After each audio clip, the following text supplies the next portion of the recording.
This is the John Hallett Podcast with John Hallett. Because the way we're living, we need to change it, make it change today. And all learn from failure. Maybe they just wanted it a little bit more than you. That's probably the fact. And now your host, John Hallett.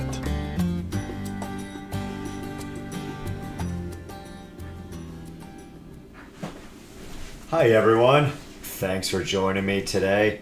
Today I have founder of Integrative Defense Strategies, Todd Fossey, joining me. So we're going to get right after it because I've got tons of questions for him and we are looking forward to getting into this conversation. So let's hit it. How are you, Todd? I'm doing great, John. Thank you. Yeah, thanks for joining us and using your valuable time to join us on this podcast. Our goal is always to help people out and spread the word. So, anything you've got special coming up on IDS? Oh man, we're busy. We have instructors. We just finished our level 6 here, IDS Apex level 6 here on Sunday, and we have some level 4s and level 3s and coming up, and a level 2.5 at this awesome place I know in Colorado called Rocky Mountain Self-Defense and Fitness, and we have always got all kinds of stuff going on. Yeah, you're a busy guy, so I really appreciate it. Can you tell us a little bit about you and your professional background? Yeah, I think if I'm going to do this right, I have to take it back to when I was 10 years old. I started studying human performance and the science of the mind-body connection at age 10. I'm 53 now, so I've been at it for a while. Had it as I was a Division I athlete, and I had a human performance as a part of practice in the mental health in psychophysiology, and I lectured at medical schools for 15 years on the topic of psychophysiology and a scientific term called psychoneuroimmunology. And when the terror attack happened at the Westgate Mall in Kenya, that changed the direction of my life. When I saw that happen, I knew immediately that I needed to apply skills that I in performance, psychophysiology, firearms, and combatives into making the world a safer place.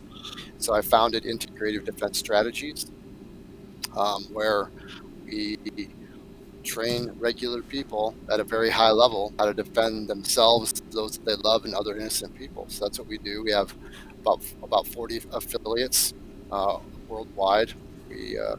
We're all across North America, Canada, the United States, and now we're also in Germany and the Philippines. And of course, you're one of our affiliates, and we're very grateful to have you as our affiliate. And I also travel around, and I do conferences and seminars and workshops and courses all across the country and the world, actually. So here we are. Yeah, I'm always surprised about your background and some of the stories you come up with, things you've done. It's very impressive. And you just bring a lot to the self-defense realm. I think that it's important that people come from other disciplines, outside of it, so they're not getting indoctrinated into the traditional status quo. That way they don't just think outside of the box, they eliminate the box, and they come at it from a very different perspective. And I think that's how it takes place in any industry. Yes, I think it's fantastic. I know I was telling a group of my Peaceful Warrior class that I feel the same way about IDS as finding Krav Maga from traditional martial arts.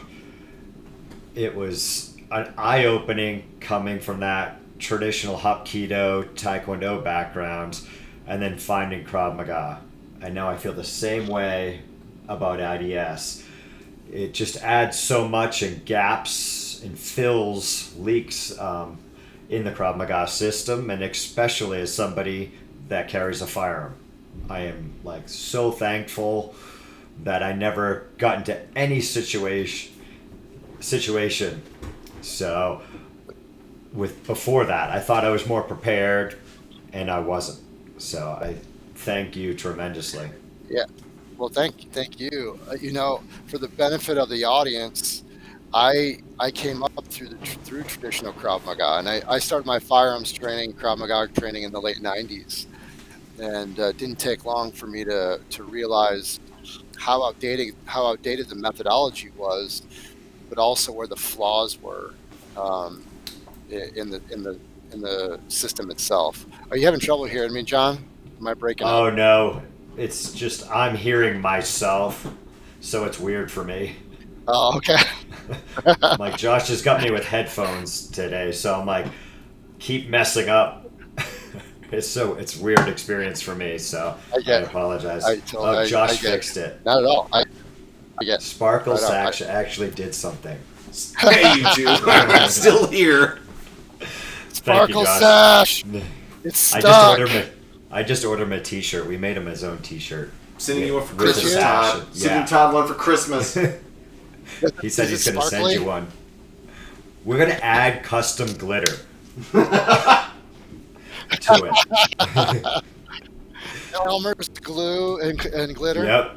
Yeah. My manager, Jamie, said she was going to take care of it for me. So. I dig it. So, yeah. We love Josh. He's awesome. So, and he does a great job with this podcast. So. Oh, where were we?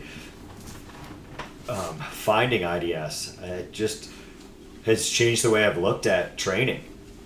I love it. I mean, I still love the hand-to-hand aspect of Krav Maga, and if you don't have that weapon, but if you do, it's so different protecting that weapon. And I love everything I found with IDS. As you know, John, we take what's called logically dynamic approach to training. And if we kind of break down the word ecological, the root of that word is eco, which when you think about an ecosystem, right? So if we add something to an ecosystem, what does it do to the ecosystem? It changes the ecosystem. And if we take something away from the ecosystem, what does that do? It changes the ecosystem. So also, as you know, John, we have one of many of our sayings says, context dictates strategy. So the moment that we introduce the firearm, it changes the context dramatically, and so our strategy has to be dramatically different and specific and relevant to the task at hand. And so that's what we've done. We've designed an entire system, an entire program around specifically self-defense with firearm, because shooting is not even close to being enough, especially when we start to break down the data for not only of human performance, but the data of how violent crime actually occurs, right? Yes. Not the way that the firearms training industry or self-defense industry has sold it to occur.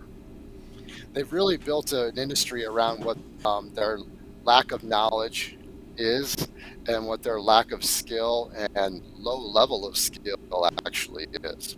It's a false narrative. What it is. It's a false paradigm that creates a collusion and the illusion of competence. And where our objective is to train people for real, to actually train people, not to pretend like we're training people. Yeah, that's what I love about it. I think it's so different from what's out there. I think I had asked you in level 2, a lot of people coming in surprised by how much, grappling and stuff on the ground and wrestling based stuff that they're actually getting in the system. It's just not shooting at targets. It's, fighting for that weapon. And I think that is so different than what's out there traditionally, and especially somebody going to the range. You're really, not fighting with that weapon. That's for sure. Yeah. Well, 80% of assaults are simple assaults and simple battery, which is happening at contact distance. And now you're carrying a firearm, and almost exclusively there's going to be some type of amble in check distance. That really around the firearm And the meta-analysis also shows that about 31% of those assaults end up on the ground, right? So we really need to know what we're doing once we're on the ground. And then in addition to that, the overwhelming aggravated assaults, where people are reasonably in immediate fear of substantial bodily harm or great bodily harm or death, are also happening at contact distance, because they usually involve some type of an impact weapon or some type of an edged weapon. And that's the overwhelming majority of aggravated assaults, or what are called personal weapons, where people are taking hands, punches and kicks and elbows and headbutts, and they're taking that to the point of excessive force, or multiple attackers where they're taking that to the point of excessive force. So the overwhelming majority of assaults are happening at contact distance. Not that we shouldn't know how to work at distance with a firearm. Obviously we should, and we practice that every day, right? Yep. But it's extremely rare for people to actually, who are not involved with gang warfare, right, to get into shootouts. Yeah. So we want to prioritize our training based on the actual probability of assaults. Yeah, that's what I love about the system, and it being data driven and working things that are high probability. I think that's just fantastic, where you see people doing things that I'm like, is that really likely? Are you going to run into that scenario that you're room clearing with your buddy? I mean, what are the odds of that for the average civilian? They look like they're in the movies. Yeah. It's not, and so that's what the industry does. They create a form of entertainment. I put out a post on Facebook earlier today, actually, that said that the firearms training industry sells dopamine and Dunning-Kruger effect. That's what they sell. They sell a high. They sell wow factor, and people don't want to work hard. They don't want to fail. They don't want to They don't want to bleed, sweat, and cry. They don't want to show up on the mats, multiple times a week. They just want to show up, get their certificate, say the big name that they trained with, get that rush of dopamine, get that social media post and put it out there. They don't want to actually go through the work to cultivate real competence. And that concerns me. Yeah, it concerns me tremendously.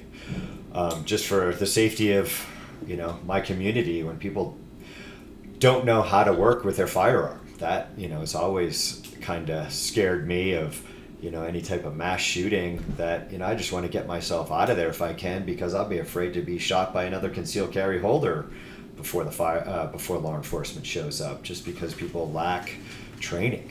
Never mind all the other scenarios that are out there.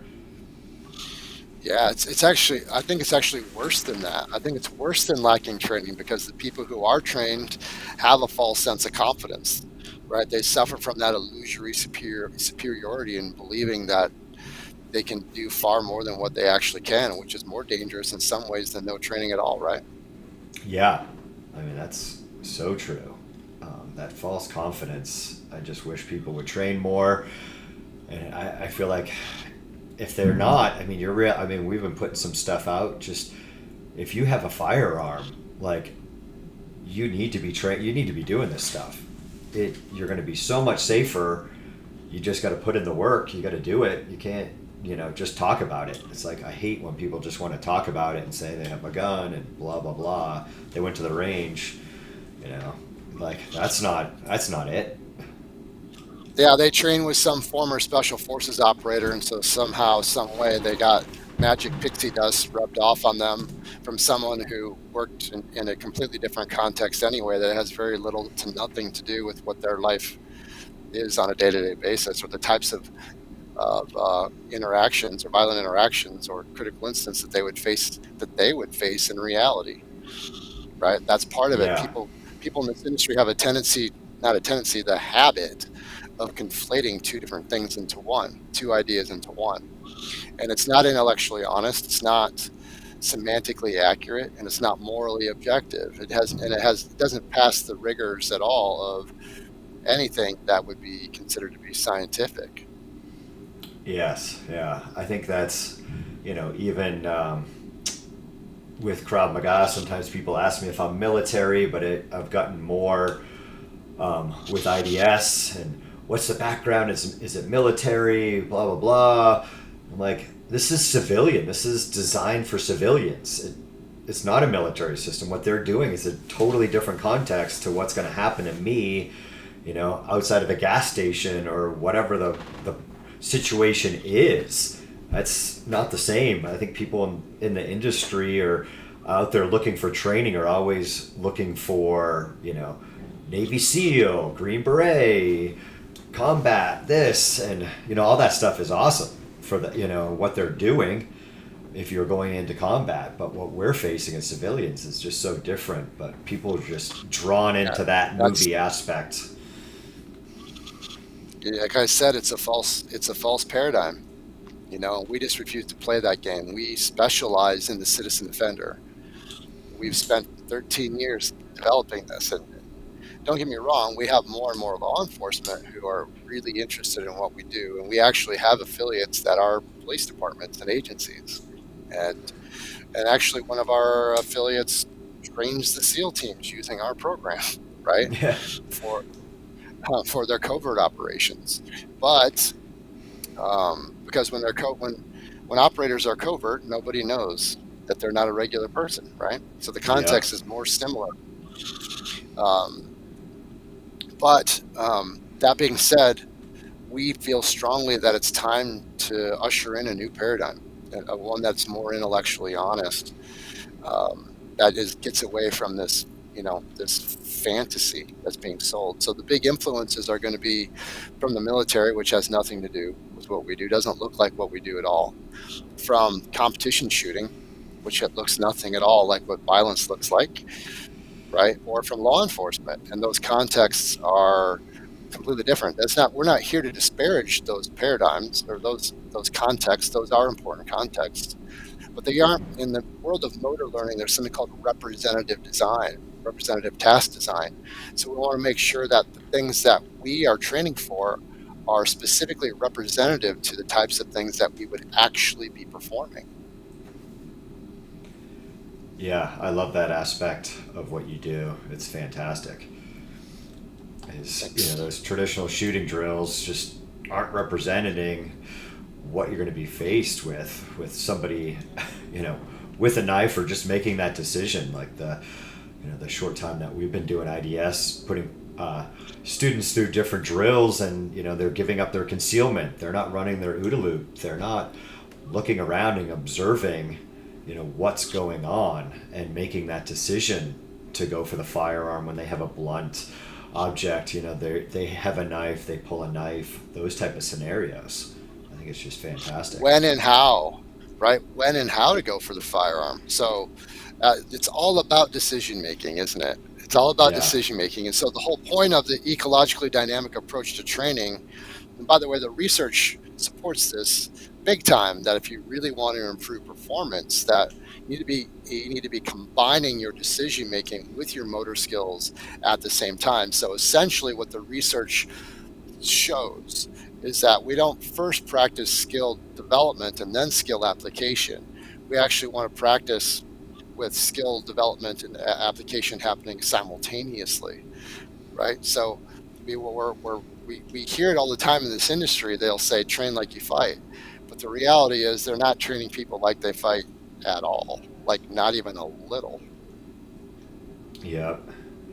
Yeah, there's a lot in the industry that needs to change, or, wake up to, the stuff that, things that you're bringing in from your background are just fantastic. I've not really had anything like it in all my training in the last 25 years. So I greatly appreciate it, and getting to be involved in a system like that to give people groundbreaking stuff to change the paradigm. It's fantastic. Well, we're grateful to have you. We're grateful to have people who have the eyes to see it and the ears to actually go out and implement it. And it's changing the industry. And do you mind if I have something here that I'd like to read, if that's okay? Yeah, absolutely. It's a cognitive bias, which is what's happening within all over the place, but specifically within our industry. There's two different names to this cognitive bias. It's called system justification bias. It's also called the status quo bias, and here's the definition. The status quo bias is the tendency to defend and bolster the status quo. Existing social, economic, and political arrangements tend to be preferred, and alternatives disparaged, sometimes even at the expense of individual and collective self-interest. So what that says is that even though people will see and know that something that they're observing is going to be better for them individually and better for the collective as a whole, they still won't do it, especially if they have some type of a political or economic benefit for themselves. So in other words, they sell their souls. They would rather sell out than pursue what's best. And that's what I love and respect so much about you and your staff, is that you used to do that. You refuse to sell out, but instead you want to make sure that you and your organization is providing the best possible training so that people can have the best possible outcome if they're faced with a life and death critical incident, or even not a life-threatening critical incident. Yeah. Whoops, you cut out right there. It's important. Hear me? 2 1 2. Can you hear me? I got you back. Okay. So I think that it's important that people understand that they're probably falling into the system justification bias or the Dunning-Kruger effect.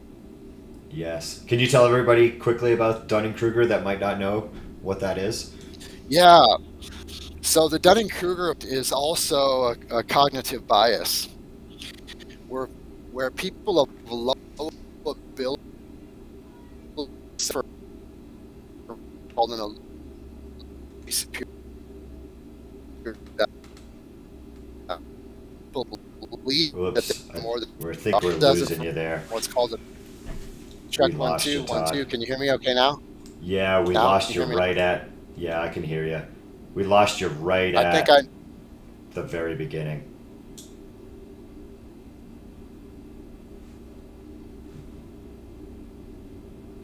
Oh, I The very don't have you. Yeah. Kruger. Yeah, right at the beginning of you explaining Dunning-Kruger. Can you hear me now? It's a little broken up, but I think it's okay. That's okay. How about now? Looks like Yes. I'm streaming now. How's that? Yeah. Okay, so I'll say Dunning-Kruger effect again. So the Dunning-Kruger effect is when people, it's a cognitive bias where people of low ability suffer from what's called an illusory superiority. In other words, they believe that they're far better at something than what they actually are. And at the same time, they suffer from what's called a metacognitive inability to recognize. So they're worse at something that see about me, John. No, yeah, you're cutting 1 out. 2. I can Sorry hear you about now. that. No, it's okay. Yeah. Darn internet. So anyway, that's all right. So, yeah, I think a lot of people, in the industry aren't willing to change. And that's, one thing I've always wanted to give the people the best thing out there that I can find and train in. And, it's, heartbreaking, I think, for people in the industry, in my opinion, to not look at it. They just don't want to change everything that they've done and say, instead of saying, hey, look, we found some holes in what we're doing and we want to fill those holes, and we think, changing this way is going to keep you safer. I think people really respect that, but I don't think some people can even do that. Yeah, what's interesting is that in the world of medicine, let's just say surgery, for example, if a surgical team, if their training is outdated and their methods are outdated for anywhere from 6 months to 18 months, they can be sued for malpractice. And what we do in self-defense, especially with a lethal weapon, the stakes are just as high, but it's actually multiplicated than what they do in the OR. I know this because my wife works in the OR every day. And so if you think about that, all of our industry should be sued for malpractice for using methodologies that are 50 or 60 years old, not 6 to 18 months old. The methodology that's being used in the firearm training industry is, about 55 years old. They're still doing the same shit that they did have all along. Now we have updated data, we have updated technology, we have updated information. That we have research that's literally up on the way human beings to learn in these types of concepts. It's really frustrating and aggravating to see that people just absolutely refuse to. I think a part of it is they've sold themselves as having all the answers, and so now if they've painted themselves into a corner and they don't have the ability to admit they're learning on an ongoing basis like everybody else is, because they need to present themselves as this kind of a master or something. I don't know. It's really strange. It's irresponsible. Yeah, I can't figure out that personality. It doesn't make sense to me to not want to do something cutting edge and look at the data and what you're actually doing in your training. And that brings me up to something you had mentioned in level 2 about your training, things that you said you did weekly, monthly, quarterly, and yearly as part of your training routine. Can you touch on that? Yeah. Well, I have what I call primary, secondary, and tertiary skill sets. And the things that I consider to be primary, I'm doing on a daily basis. They're highest probability skills that I need to have. It's happening 6 days a week. I take 1 day a week off.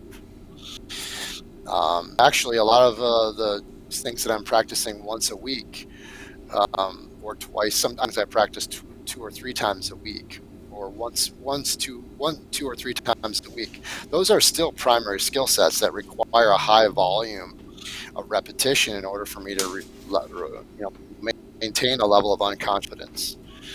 And then the secondary skill sets I'm going to do quarterly. Those are things doing, every few months I'm going out and I'm working on those things. Then the secondary skill thing really focusing on sort of have to go into, and I'm happy to do it if you'd like, kind of what the statistics show, the probabilities. I already talked about the highest probability are going to be simple assaults, right? Yep. Oh, the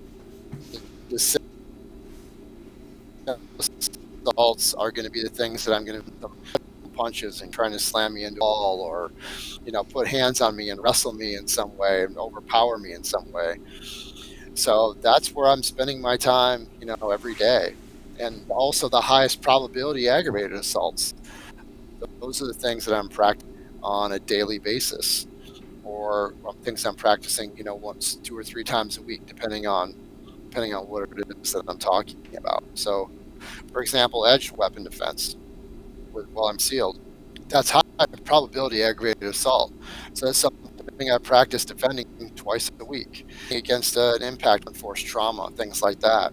Those are things I'm practicing 2 or 3 times a week. Going to the ground, somebody tackles me to the ground, or they have me slammed up against the wall. Those are things I'm practicing 2 or 3 times a week, right? Yeah. Transitioning in multiple attackers and multiple targets. That's something that I'm, again, that's something that's more of a secondary skill that I'm practicing a little bit less often. Then the tertiary skills, like the use of my carbine, right? Defending a knife attack while I'm on the ground, active shooter, close quarters combat, CQB, things like that. Those are things that I'm practicing quarterly. So that's kind of how I will prioritize my personal training, and it's kind of how our curriculum is laid out as well. Yeah, I think it's the level 1 to 2. What I've seen so far is laid out really well and kind of hits those high probability things that are going to happen to you, and you're getting that practice, because if you're not doing it, you're just talking about it. And that would be great if we could sit around and have a coffee and talk about stuff and get better, but we need to practice and see those situations. So an intellectual understanding is not enough, right? Yes. We can't just have an intellectual understanding of it. It's a different kind of memory. We have a declarative memory, like when you remember somebody's name or date, and we're declaring that memory. And then there's an illicit memory. The illicit memory, the memory that the body has. And so you're talking about two different databases and two different types of memory altogether. Yeah, I have one of my students. He's been with us doing fitness, and he's in his 70s, and now he's added IDS to his membership here, and very smart guy. And I had to tell him the other day, just to work, he wanted to fully understand. I'm like, you're not going to understand this today. You just need to get some reps. I just need you to do it. You're not going to fully understand until you get those reps and you feel the situation. That's right. I think he was a little aggravated at me, but feel and flow. That's where it's at. Feel and flow. We have to feel it. We have to be in there. We have to, like you said, we have to be doing it. Get your mind out of the way and let your body do the learning. Yeah, there's so much to. Some people with those big minds, they want to intellectualize their way through it, right? Yeah, I'm like, because that's what they do. Yeah, that's how they got through life. They intellectualize their way through life, right? Yeah, but they're not going to be able to intellectualize their way through an ambush, right? And that's the majority of violent crimes that happen are ambushes, where the assault and the intent is concealed until the last possible moment. So there's no time to think about it. It has to be learned at the level of reflex. And so good for you. That's what's best for your students.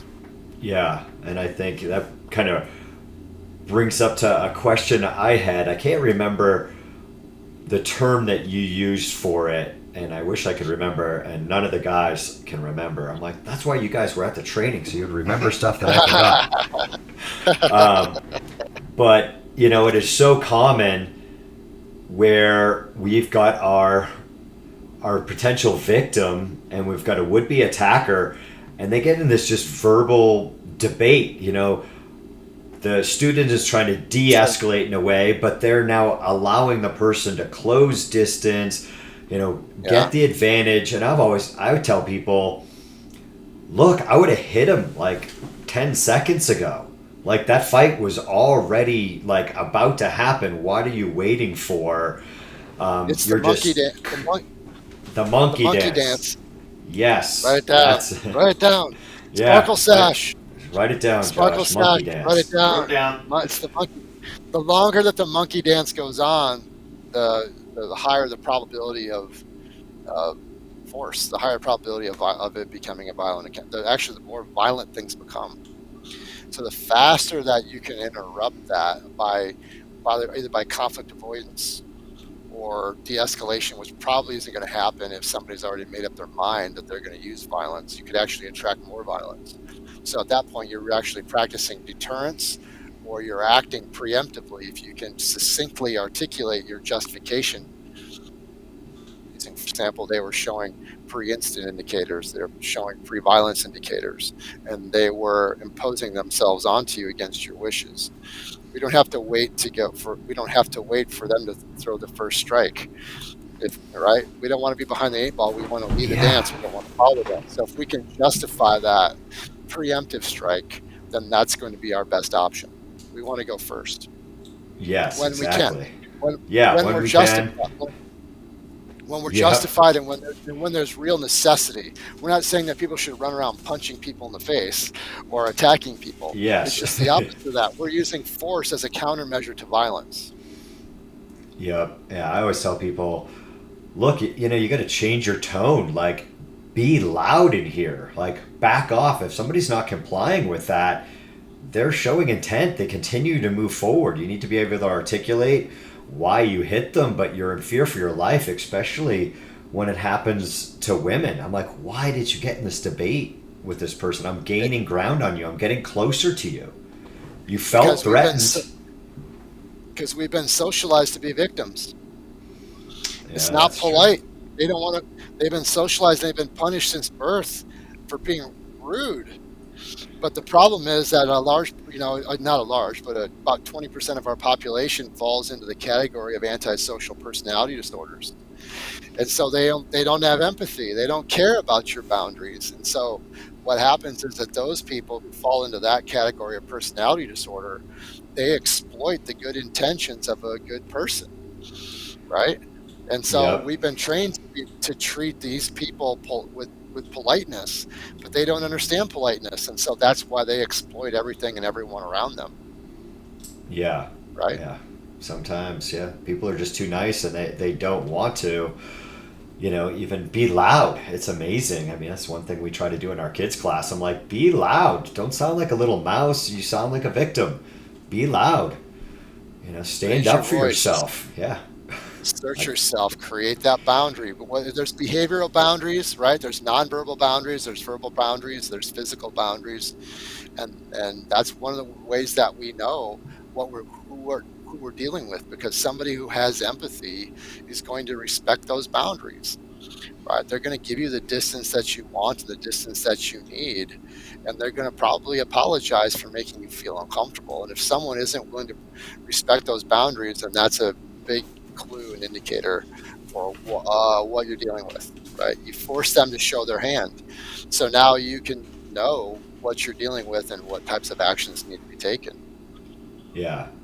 I think that how you add in to the training of going back and debriefing on different scenarios, and why did you do it, and being able to articulate that of when did you go, why did you decide to go, and can you articulate in the court of law that what you did was justified. And I think that's kind of fantastic add-on, and we absolutely do it in IDS, but we've added that into our Krav Maga system when we can, when we're doing different drills. And we see some students are like, he was near me, or it was a bigger guy. I'm like, you drew your weapon just because he was a bigger guy. I don't really see that. Right. And it forces them to be a little bit more mentally competent about what they're doing. So when you add decision making into the training, that's contextualized. So there's a big difference between generic information processing, like shooting a square or a circle or a color. That's generalized information, generic information processing. This, what we're talking about, is contextualized decision making that's coupled with your motor skills. And so what happens is that those two things get encoded together. So your perceptions then dictate what actions you'll take, and then your actions that you take will also dictate your perceptions.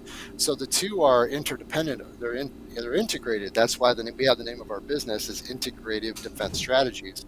We're taking multiple things and we're integrating them together. We're baking them into the cake. They're not separate. They're not fractured or fragmented. So we're taking the firearm, we're taking the combatives, we're taking the decision making, we're taking the use of force and the legalities and the tactics and the psychology, and we're baking all of those things together into one. Those things are indivisible and they should not be separated. If they're separated, then people aren't going to perform well. It's like learning to play the game of basketball by just shooting free throws, right? Yeah. Or learning to play hockey by figure skating. Those two things are very different. But the training world will lead you to believe that they're the one and the same, but they're not. It sounds intuitive and it sounds obvious when we hear it this way, but when you look at it and we realize that that's what the prevailing status quo and that's what the prevailing paradigm is, we very quickly realize how deficient and dangerous it actually is to teach people that way. Yeah, and you can see it when you open your eyes to it, and if you're willing to, to look and see a new way of training, which I would hope more people find, so people are safer out there. I mean, that's the name of the industry, self-defense. Like, do the best thing you can do out there, and change the way you train.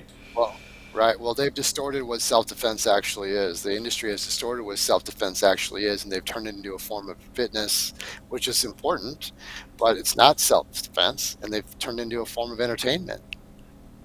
Yep. Yeah. Sometimes I tell my Krav Maga students that they're really good at the zombie apocalypse. Like, if it's a zombie apocalypse, you guys are going to be great, but you're just destroying everything.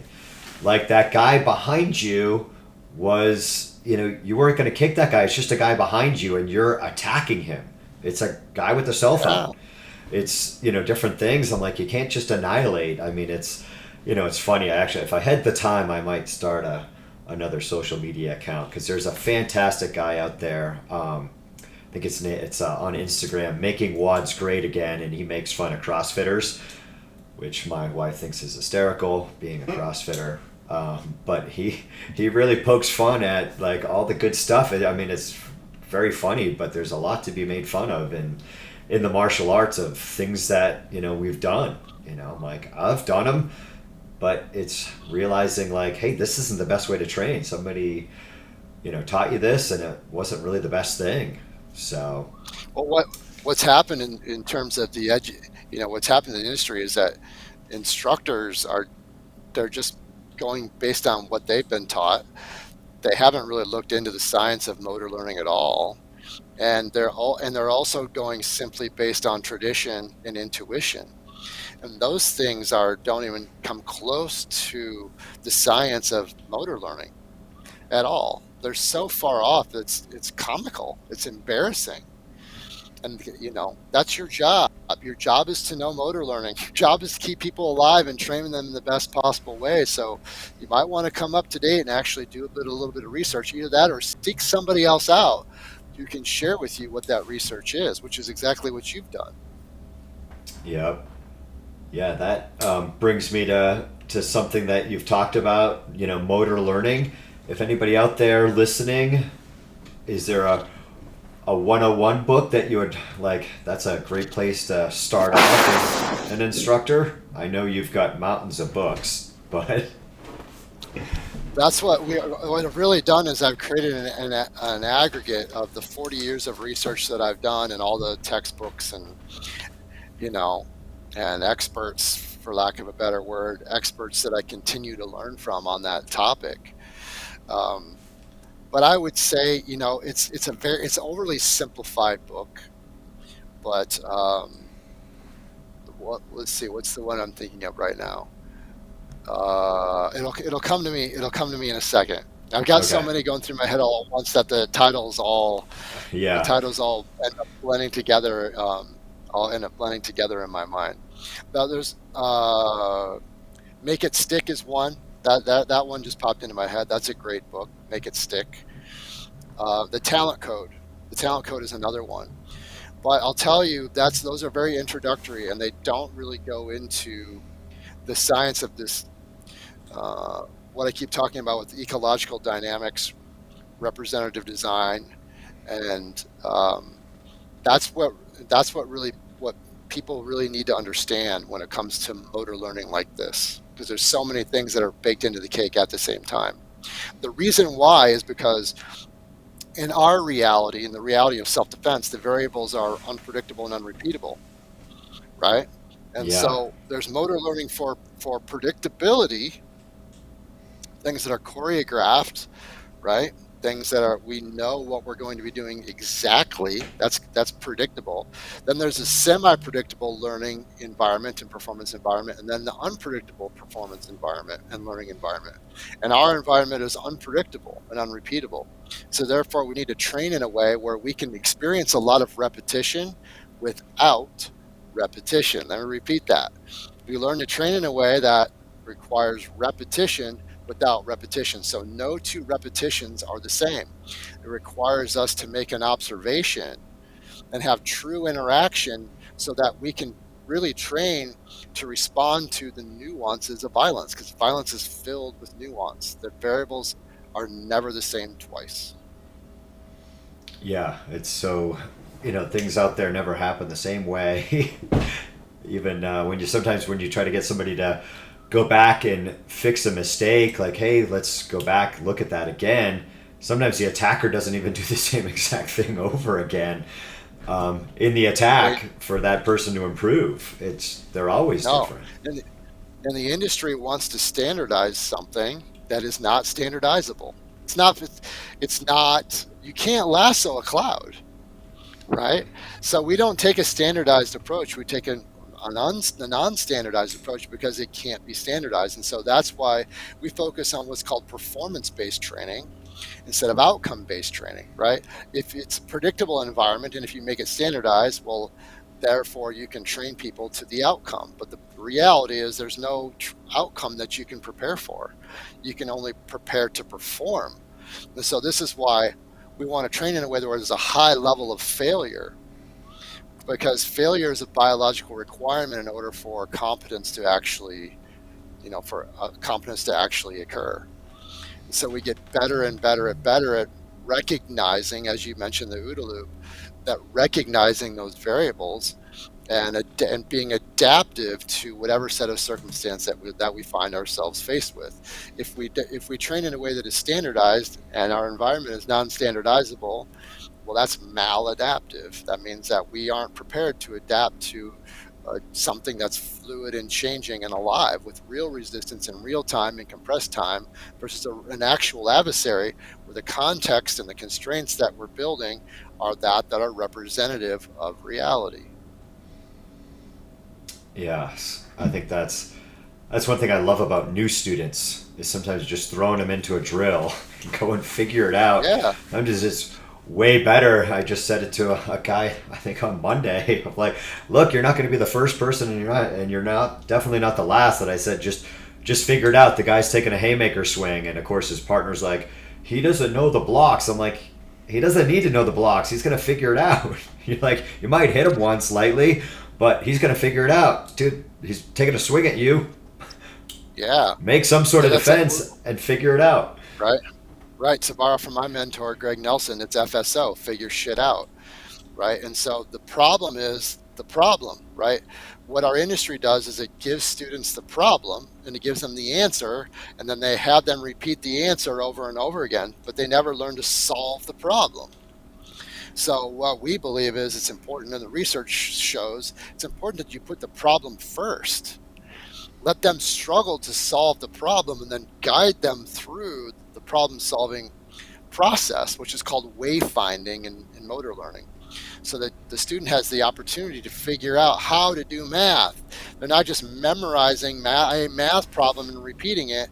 They're actually learning the principles of doing the math, right, or the calculus of violence. Yeah, it's so different than, here's a technique and train it, and the traditional approach. I like it. Yeah, we have to be prepared for anything that comes our way by understanding the principles of defense, the principles of violence, as opposed to a collection of techniques. I would rather teach my students how to make keys and be a key maker than give them a collection of keys. Yeah, I love that saying. It's, figure it out, solve the problem instead of just because it's always different. I think that when people come to the martial arts and self-defense, they're just looking for a definite answer. And you're like, every situation's different. We've got to figure it out. You got to, fights on, do something. They've been brainwashed since childhood, right? Everything they see in martial arts is people doing katas, right? Everything they see in television and video games and Hollywood and going to martial arts schools has created this false paradigm of katas, and somehow these pre-choreographed moves are gonna do something for you. You need to have what we call fight IQ. The first thing I ever said to you guys when I trained with you, I asked you the question, what is fight IQ?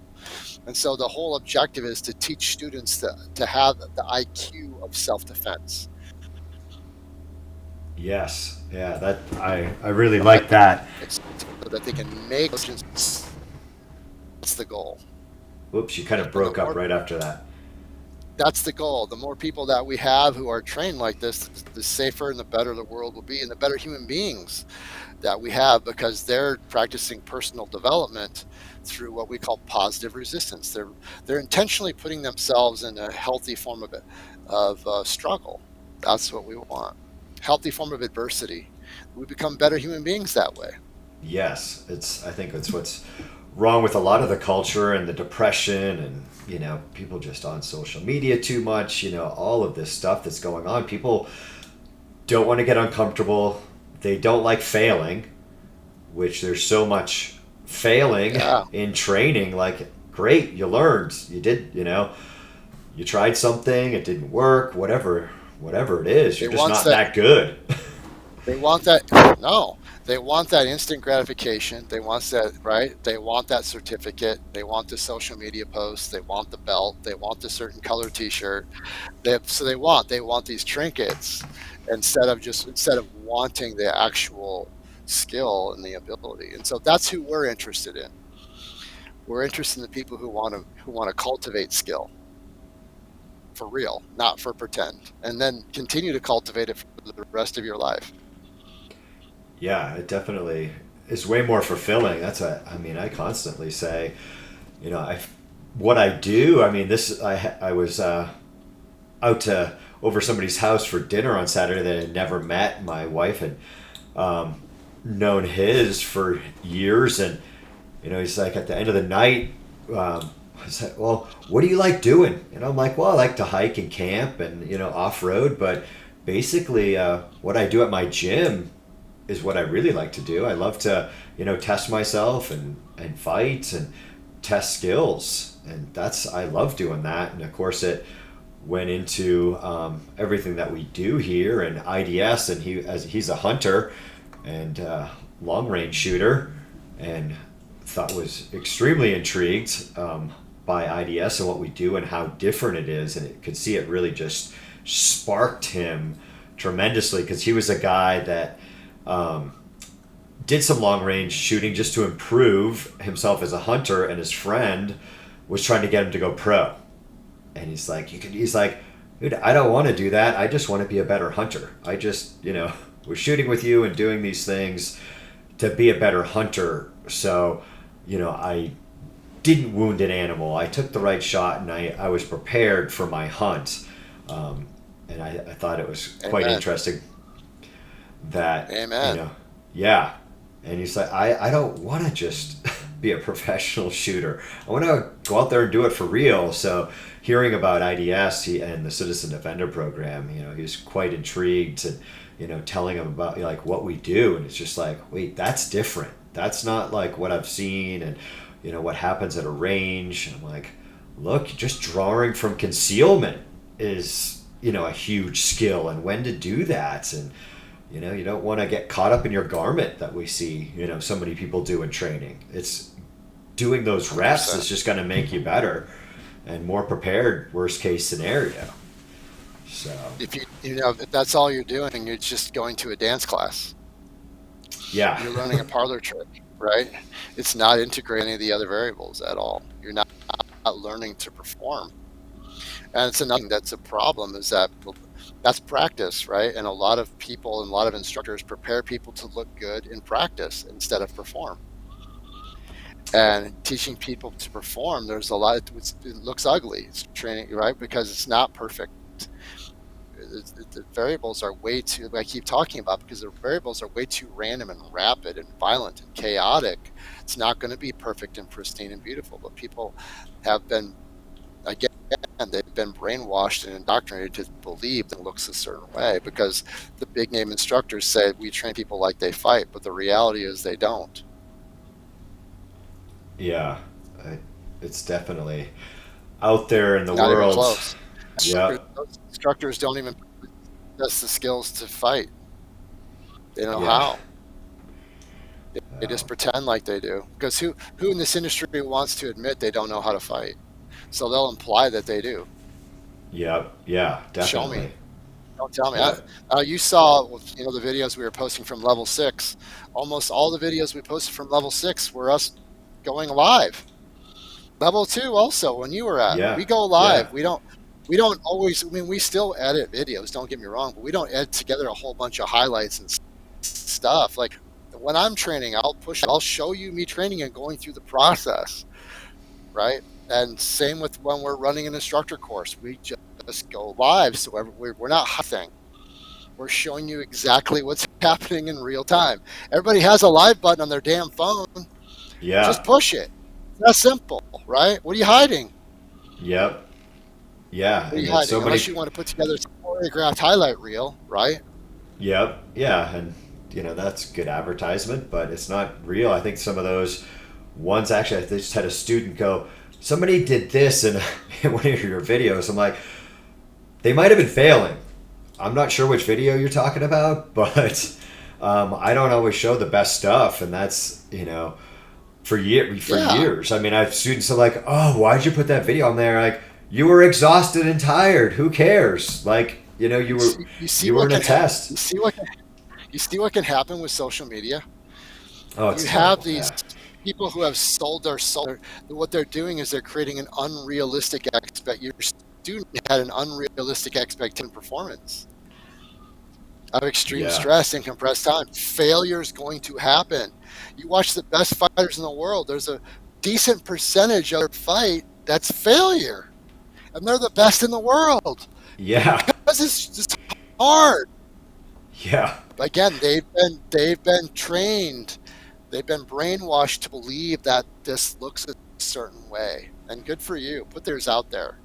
Yeah, I think that was the first thing I put back from level 2 on my, we have 2 channels here, RMSDF and our online stuff, ClearSky. That was the first thing I put on ClearSky was a video of me failing in one of the drills that we did. I'm like, I want my students to see it. I want people to see like failure's great. I mean, you learn a ton from it, and it makes you think versus, I won that. Create that. As the instructor, we need to show ourselves failing because that gives our students permission to fail. And it's a scientific fact. I know an awful lot about neuropsychology. Something called myelination, which is the neurological process of competence. In order for that to occur, in order for unconscious competence to occur, then they must experience consistent failure. It's a biological requirement for competence to even happen at all. If you're not experiencing failure, you're not learning. Yeah. You're just being given the illusion of competence, not real competence. Sorry, not sorry. Don't apologize. Yeah. Sorry, you believed a lie. That's not my fault for that. I'm telling you the truth, right? Don't be the person that lied to you. Don't be angry. Don't shoot the messenger. Don't be angry at the person that pointed out the lie.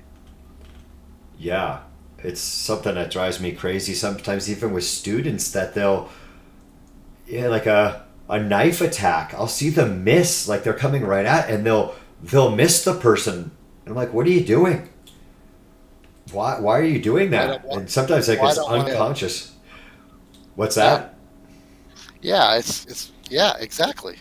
You got like it. They're gonna learn more if you just touch them. I'm like, don't knock somebody's block off. We're training slow, but you've got to bring and make contact to their body. You're doing a stab to their body. Don't miss them. Don't pull it short. They're gonna learn more from that little failure. I mean, don't hurt your partner. Be smart in your training, but they're gonna get more out of it than you missing them or stopping it. Just bring it to them and make a light touch in a knife attack or just a crazy haymaker. They're going to see their failure way quicker than you fooling them as their partner. Don't do them the disservice, right? Yeah. Of not giving the opportunity to fail. And so that's why I keep talking about, these information poor environments where everything's pre-choreographed. They're not making the reads. They're not making decisions. And so that denies them the opportunity to learn. Yeah. It's that simple. Yeah. Yeah. I like everything you do. And I know you mentioned your instructor, and you spend a lot of time at Minnesota Martial Arts learning, and the grappling side of it, I was a bit surprised, I guess. I tried to go with no preconceived ideas of what the training was going to be, but the Brazilian Jiu-Jitsu stuff that I've done and different things in the Krav Maga system, really put you vulnerable as a concealed carry holder. And I like how the gun changes it all. Yeah. They're not the same.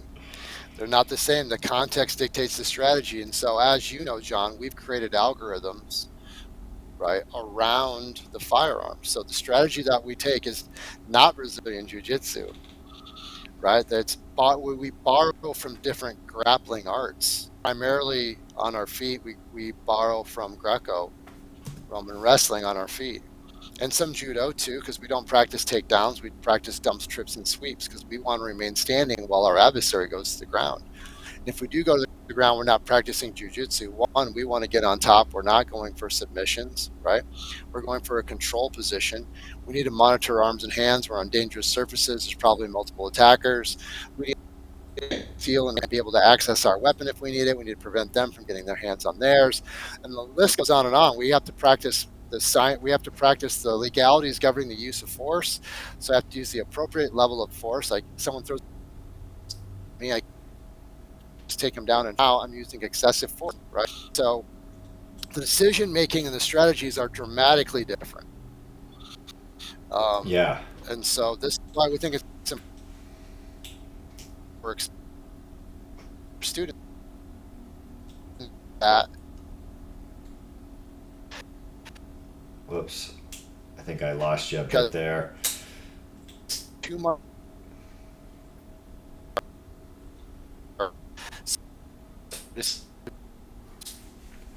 I think we're buffering. Kind of lost you there. Yeah. Can you hear me okay, Todd? To check. I think I cut out. I can't hear you. One. Hear you. Can you hear me? One. Check 1 2. You're back. How hear you, John? Yeah, you're back. Check 1 2. Yep. Okay. So anyway, the approaches that we take are radically different, and so grappling for concealed carry is its own art form. It's that simple. Context dictates strategy.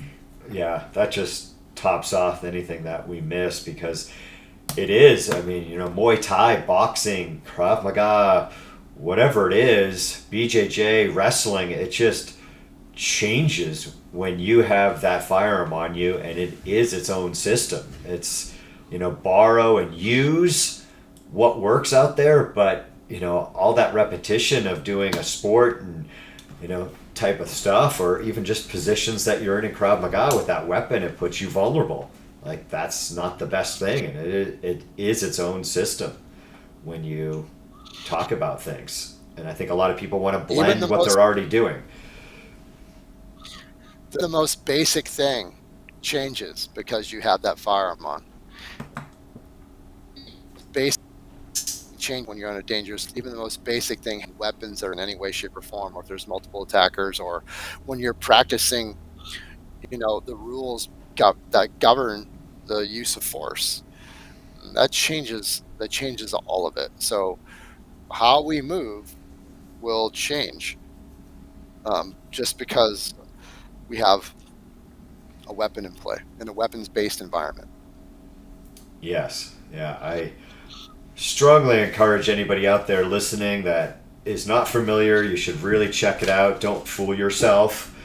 You've got to train with that weapon and test your system and things that work. At least, I thought, we were starting to do a bit more in our higher level class, our Peaceful Warrior class, with, having a knife on you, having that trainer, having a simunition gun, or we use a lot of ram guns in our gym before we got the cert pistols, and testing it. And I'm really glad I found IDS, because it saves you 13 plus years, right, of trying to figure the stuff out yourself. So don't make that mistake. I thought I was safer having done all the stuff I've done over the years, but it really is its own system. You can borrow from your current system and apply those things, but you need to train that way. I like what you say, like 4 out of 5 rounds, you're training as if you have that firearm on, and I'll do 1 for fun. Or I actually have it on. I have a trainer on, right? Yep. And that's what I'm doing, right? Yep. I am. That's what I do. Yeah, one of our affiliates, his name is Kyle McCabe out of South Dakota. I like what he says. He says, there are things about this style of self-defense that you haven't thought of. And this curriculum will show you those things that never occurred to you, that you've never thought of before. Yes. I think that he does a good job of nailing it with that statement. Yeah, he did. He nailed it with that. Definitely. I like that a lot. So, well, awesome, Todd. I'm sure we could go on and on, but I've taken a bunch of your valuable time. I really appreciate you taking the time to be on our podcast and helping us out here and try to change, what's going on in the industry and bring in that new paradigm. So we appreciate you. Amen, and everything brother. you've done. Thanks a ton, Todd. I will talk to you soon. Appreciate you guys too. Keep up all the great work. We'll We see will. you guys Thank soon. you. All right. Bye. Thanks a lot. Bye-bye. Thanks, everyone, for joining us today.